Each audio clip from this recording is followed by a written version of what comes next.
अस्सलामुअलैकुम नाज़रीन, JN news HD के साथ मैं हूं नाइला भट्टी। नजर डालते हैं आज की अहम खबरों पर।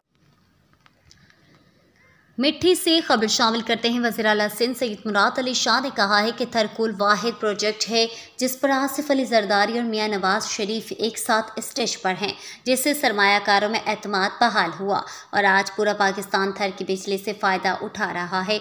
इन ख्यालात का इजहार उन्होंने थरकुल ब्लॉक 2 इस्लाम कोट थरपारकर में सीपेक मंसूबे के तहत कोयले पर काम करने वाली हबको कंपनी की जानिब से 330 मेगावाट बिजली की पैदावार पर प्रोजेक्ट की तकमील का इफ्तिताह करने के बाद तकरीब से खिताब करते हुए किया। उन्होंने कहा कि वफाकी हुकूमत ने इस प्रोजेक्ट को ख़त्म कर दिया था, लेकिन जब आसिफ अली जरदारी इक़्तिदार में आए तो हमने थरकुल माइनिंग और बिजली का प्रोजेक्ट शुरू किया। उन्होंने कहा कि मुझे ये एहसास हासिल है कि सिंध एग्रो के 660 मेगावाट के पावर प्रोजेक्ट को नेशनल ग्रिड के साथ शामिल कर दिया गया है।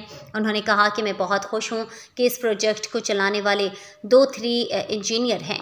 वज़ीर आला सिंध ने कहा है कि थर का कोयला न सिर्फ थर सिंध बल्कि पूरे पाकिस्तान की तकदीर बदल रहा है, क्योंकि दुनिया में कोयले से बिजली पैदा करने का ख्याल बहुत कम ममालिक में है।